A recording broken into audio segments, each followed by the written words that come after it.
que escreve e diz assim: Padre Fábio, gostaria de, por meio deste, dizer-lhe que gosto muito de sua postura e espero que os cristãos possam ter também a mesma postura que o senhor. Desculpe minha intromissão, pois nem cristão eu sou, mas admiro pessoas com equilíbrio. Sou budista e mesmo professando uma fé muito distinta, aprendemos que devemos lutar pela paz mundial e que isso vai além das fronteiras das religiões. Já dialoguei com representantes de igrejas batistas, metodistas, de centro espíritas, Seixonoye, sheiks muçulmanos, entre outros, e acho que temos que colocar o respeito e a harmonia entre as pessoas acima das diferenças, pois muitas dessas pessoas são nossos vizinhos, colegas de trabalho e até mesmo familiares. Recitarei nossa oração budista com muita sinceridade do fundo do coração, para que essa luz presente em você siga iluminando a todos. Muito obrigado, meu querido. Aceito o seu carinho, sua oração, sua prece, né? E aproveito do seu e-mail para poder comentar um assunto que foi muito recorrente ao longo desses últimos 15 dias, que foi justamente o meu encontro com a pastora Ludmila Ferber no programa do Fausto Silva, que aos olhos de muitos, né, graças a Deus, a grande maioria viu com muito bons olhos o que aconteceu, aquele momento em que nós estávamos juntos num programa de televisão de tanta repercussão. Eu gostaria de dizer que o principal ponto que nós precisamos ter claro dentro de nós é que o nosso amor a Deus precisa ser proporcional, o amor que nós temos a Deus precisa ser proporcional, o respeito que nós temos aos homens, à humanidade, precisa ser proporcional ao amor que nós temos a Deus. Isso é um equilíbrio importantíssimo. Seja qual for a sua religião, que o amor que você tem a Deus se desdobre em respeito à humanidade. Porque se a gente começa a pensar e agir dessa forma, se o nosso amor a Deus está devidamente equilibrado com respeito aos homens e às mulheres, né, à humanidade de maneira geral, nós certamente seremos um religioso equilibrado. Onde é que está o desequilíbrio? Quando o nosso amor a Deus fica infinitamente superior ao respeito que nós temos à humanidade. Ou então, quando o nosso respeito à humanidade fica infinitamente superior ao amor que nós temos a Deus. Aí há um desequilíbrio. Eu posso viver uma religião sem Deus, ou posso viver um Deus sem religião. Porque qual que é o grande objetivo da religião? É equilibrar o nosso coração para que nós tenhamos uma experiência mística que nos coloque numa postura mais equilibrada na história. Isso, minha gente, a palavra nos diz de maneira muito interessante, né? Pelos frutos conhecereis a árvore. É verdade. Se a gente começa a analisar quais são os frutos que a nossa religião está provocando dentro de nós, nós vamos começar a avaliar com um pouco mais de sinceridade a qualidade da religião que nós professamos. Eu não consigo admitir que o meu amor a Deus possa se transformar em ódio e vingança no contexto humano. Eu não posso admitir que a minha religião seja uma arma que eu uso para atacar e ferir as pessoas. Isso eu aprendi desde pequenininho, viu? Porque eu cresci no meio de evangélicos, de ateus, de espíritas. Mesmo porque em Minas a gente tem muito o mesmo sincretismo religioso que às vezes a gente vê de maneira tão aguçada na Bahia, em algumas regiões de Minas nós temos também. Mas o que é importante? A gente descobrir que, embora a gente esteja num meio onde existem muitas diferenças religiosas, nós precisamos ter algumas coisas que nos igualem. Não é verdade? E aí eu volto ao início do programa, é uma questão humana, antes de qualquer coisa. A religião, ela nos ajuda a viver com equilíbrio a nossa experiência humana. E é o que você está dizendo, Alex.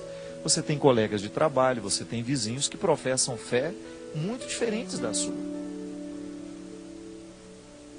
Agora, a fé sendo diferente não significa que vocês vão ser inimigos porque creem de forma diferente.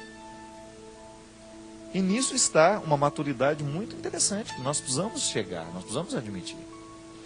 E o ecumenismo, aquele encontro que nós tivemos lá no Fausto, ele só é possível quando eu estou firme na fé que eu professo. Eu não preciso pensar da mesma forma que a pastora pensa, nem ela precisa pensar da mesma forma que eu. Agora, nós podemos nos respeitar nas nossas diferenças e naquilo que a gente tem de igual. Que nós somos cristãos. Antes de qualquer coisa, nós somos cristãos. Aí entra a dimensão do diálogo interreligioso, porque o ecumenismo é uma proposta de estabelecer um diálogo entre as religiões que são cristãs e que pensam diferente a fé que professam. Aí entra o diálogo interreligioso, que é: eu que sou cristão vou dialogar com alguém que não é cristão.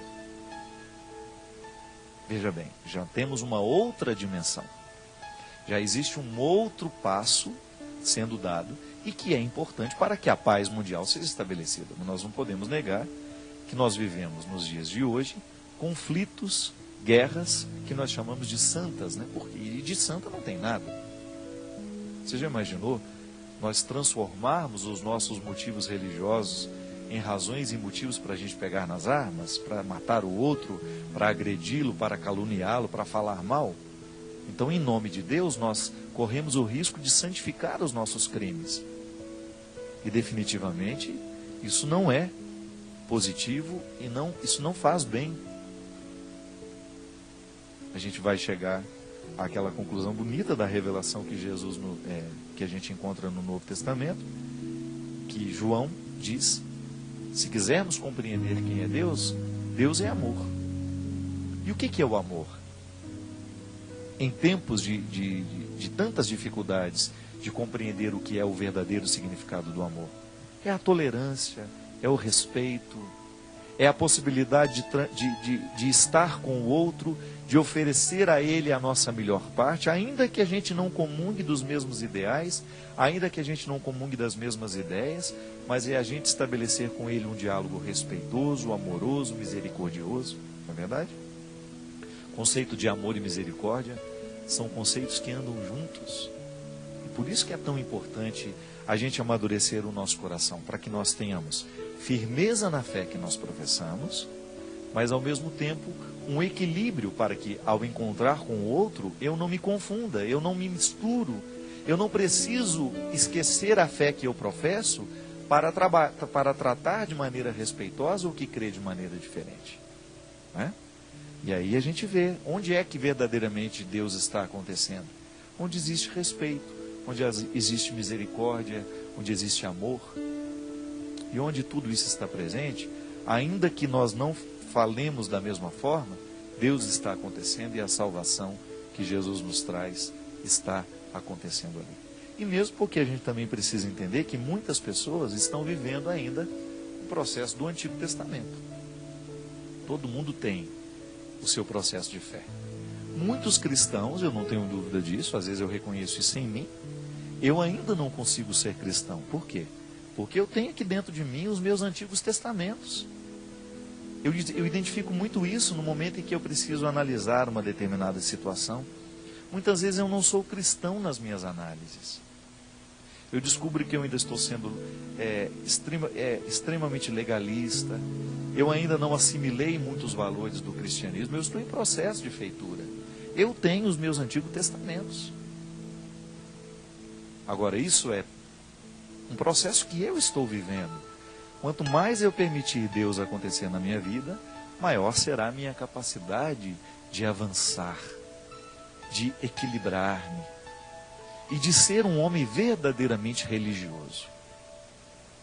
Ser verdadeiramente religioso no mundo de hoje, minha gente, é a gente ser simbólico, é a gente estabelecer pontes para que a vida passe mais suave por nós. A gente sabe que nos dias de hoje, muitas vezes, nós temos tantas dificuldades que são oriundas justamente porque aquela pessoa é difícil, aquela pessoa é desonesta, aquela pessoa é mentirosa.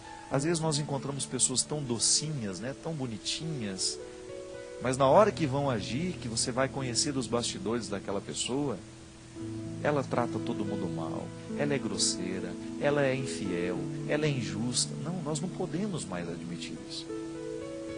O meu compromisso com o mundo é, antes de qualquer coisa, fazer com que o meu coração seja um lugar por onde a vida possa passar com mais leveza.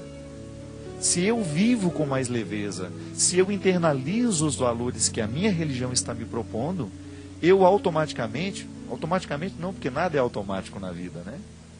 Eu naturalmente, melhor dizendo, eu vou me conduzindo para um processo de ser um lugar onde o outro pode encontrar este mundo melhor.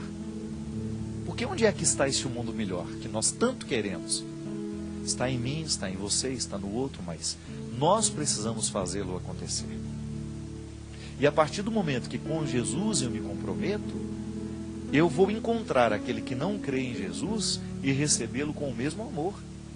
E aquele que não crê em Jesus, mas que também está comprometido com este mundo melhor, vai me receber, vai me escutar, vai me perceber diferente, mas ao mesmo tempo vai ter comigo este compromisso de ser um lugar suave, amoroso, misericordioso.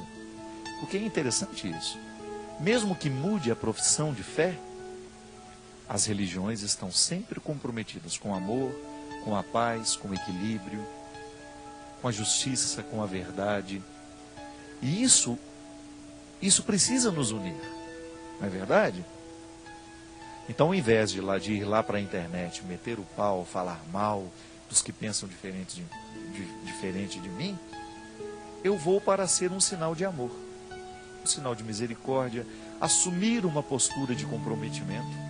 Ontem, por exemplo, nós tivemos a confraternização da Fundação Dom Couto, que eu já falei aqui no programa passado, que é a fundação que cuida das obras sociais da Diocese de Taubaté, e que agora eu tenho tido a graça de participar de maneira mais intensa, assumindo os projetos da fundação, estando diretamente ligado aos projetos, àquilo que está acontecendo e que precisa acontecer dentro da sociedade de Taubaté. Eu fiquei olhando para aquelas pessoas que estavam ali, são tão diferentes de mim, mundos diferentes, opções diferentes de vida, mas todo mundo comprometido com o trabalho. Isso é muito interessante, a gente identificar que aquelas pessoas, muito embora sejam diferentes, elas estão comprometidas com o mesmo amor. Se a gente for ver, quem ali tem fé maior que o outro, quem ali acredita mais em Deus, não é possível medir. Quem ali é mais fiel a Deus ou menos fiel, quem é mais santo, quem é menos santo, não temos como analisar isso. Mas ali existe um fato que é determinante para a gente poder descobrir o quanto que Deus já aconteceu no coração de um, ou quanto que deixou de acontecer no coração do outro, que é o comprometimento com a vida. Sabe, a gente ter sensibilidade de olhar para o que sofre, de fazer alguma coisa por ele, de olhar para o ambiente que nós estamos trabalhando. Você mesmo disse, Alex, olhar para o seu ambiente de trabalho e pensar, o que eu posso fazer para esse ambiente ser melhor? Que atitude minha está prejudicando o meu ambiente de trabalho? Que às vezes nós fazemos conscientes. Às vezes nós emperramos o processo. Às vezes nós somos um entrave na vida, seja dentro da nossa casa, seja dentro do nosso ambiente de trabalho, seja com os nossos amigos. E aí de repente você descobre que a sua religião precisa lhe motivar a modificar isso. É verdade. Se eu estou comprometido com alguma fé, se eu estou comprometido em acreditar em Deus, eu preciso modificar a minha atitude aqui. Eu não vou ser mais essa pessoa ranzinza, eu não vou ser essa pessoa autoritária, difícil, eu não vou ser essa pessoa grossa que eu estou sendo, mas eu vou modificar a minha atitude, porque eu sei que modificando a minha atitude, o mundo começa a ficar mais suave para mim e para aqueles que estão situados ao meu redor. Isso é religião. Isso é o efeito benéfico de uma religião. Agora, como nós acreditamos, pode até haver diferença. Eu acredito que aos poucos nós vamos evoluindo para a gente poder ajustar essas diferenças e quem sabe a gente ser capaz de, num determinado momento da história, a gente convergir para uma única verdade. Agora, enquanto isso não acontece, eu preciso acelerar esse processo de Deus na minha vida e não tenho dúvida disso. Pode ser que eu esteja errando radicalmente contra aquilo que eu me comprometi. E pode ser que eu esteja santificando este meu erro, impedindo os meus olhos de perceberem que, ao invés de ser simbólico, eu estou sendo diabólico. E o pior, em nome de Deus. Porque o que é diabólico, em nome de Deus, ele fica protegido. Ele utiliza do próprio contexto religioso, como se ele estivesse se abrigando no lugar seguro, para poder julgar as suas flechas, os seus ataques, e consequentemente perder o essencial da religião, que é tornar a vida melhor, mais bonita, mais suave.